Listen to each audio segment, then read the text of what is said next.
Arabia समुंदर के किनारे में एक प्रदेश में एक गांव रहता है। उस गांव में जग्गू नाम का चोर रहता है। वो ज्यादातर बाइक चोरी करता था।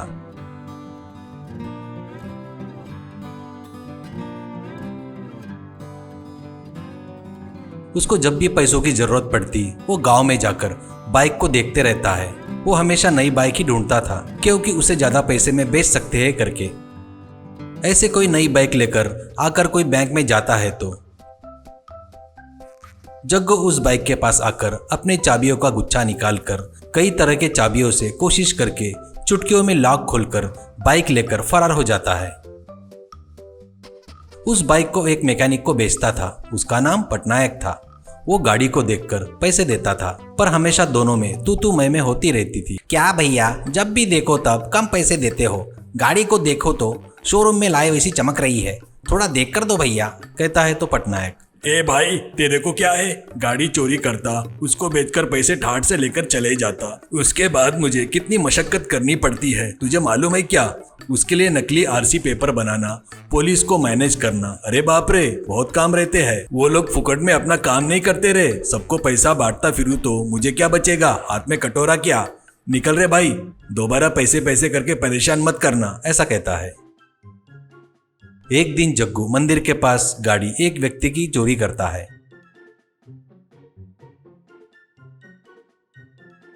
नई गाड़ी की पूजा कराता करके पुजारी के लिए अंदर गया तो गाड़ी का मालिक पुजारी के साथ बाहर आकर देखता है तो गाड़ी नहीं दिखती।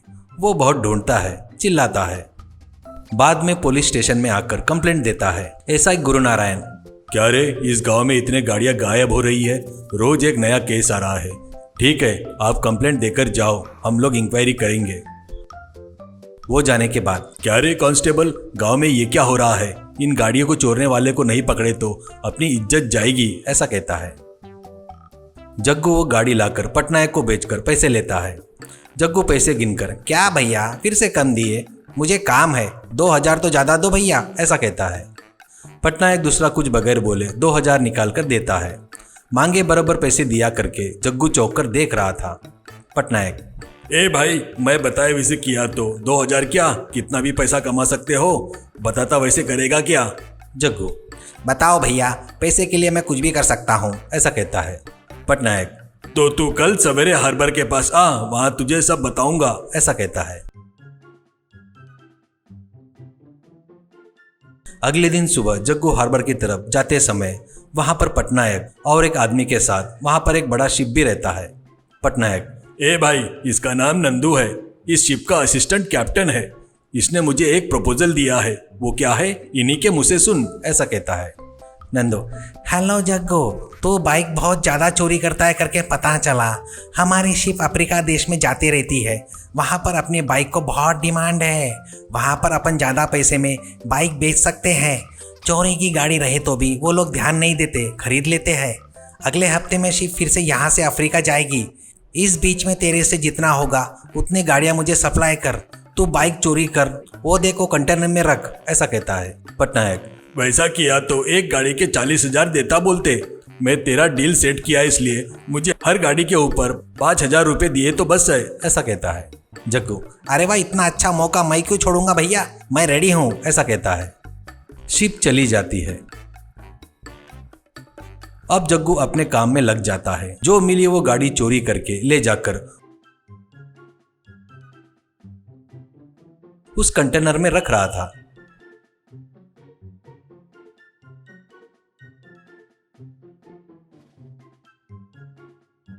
हफ्ता हो गया, कंटेनर बाइक से भर गया। शिप आती है। कैप्टन, ए नंदू, 1 घंटे बाद शिप निकलेगी, वैसे गांव में जाकर आता हूँ। इस बीच कुछ लोडिंग वगैरह रहे तो करवा ले, वजन देख के चढ़ा रे बाबा, ओवरलोड हुआ तो खतरा हो सकता है, कहकर चला गया। नंदू तुरंत उस बाइक से भरे कंटेनर को शिप में चढ़ाता है। जग्गू को पैसे देता है। पुलिस स्टेशन में सीसीटीवी फुटेज चेक कर रहे थे। गुरु नारायण को एक जगह पर जग्गू गाड़ी चोरी करते वक्त दिखाई देता है। कांस्टेबल उसको देखकर, सर, ये अभी थोड़ी देर पहले हार्बर की तरफ जाते हुए दिखा सर। उसको एक कंटेनर में बाइक रखते हुए देखकर शक हुआ सर। जाकर पूछता बोले तो उतने में आपका फ़ोन आया। लेट हुए तो आप गाली देंगे करके भागकर आ गया सर, ऐसा कहता है। बस पुलिस की जीप हार्बर की तरफ निकलती है। शिप धीरे से चलने लगती है। कैप्टन, क्या रे, इतने वजन से चल रही है शिप? लोड कुछ ज्यादा हुआ है क्या? कहता है तो नंदू, वो नहीं सर, साधारण लोड़ी है, ऐसा कहता है। उतने में पुलिस आकर जग्गू को पकड़कर जमकर धुलाई करती है। इससे वो सब कुछ सच उगल देता है। कुछ दूर जाने के बाद शिप वजन नहीं सह पाने के कारण पानी में डूब जाता है। पानी में तैरता हुआ कंटेनर खुलकर पानी में सब बाइक्स तैर रहे थे। ऐसे कुछ डूब गए और कुछ किनारे पर आ गए। उस तरह जग्गू जेल में जाता है। नंदू, डियर फ्रेंड्स, आपको अगर ये कहानी पसंद आई तो कृपया करके इसको लाइक, शेयर एंड सब्सक्राइब करना बिल्कुल भी मत भूलना। और आपके एरिया में भी बाइक अगर चोरी हो गई होगी तो कृपया करके कमेंट में बताओ किस तरह चोरी हुई करके। धन्यवाद।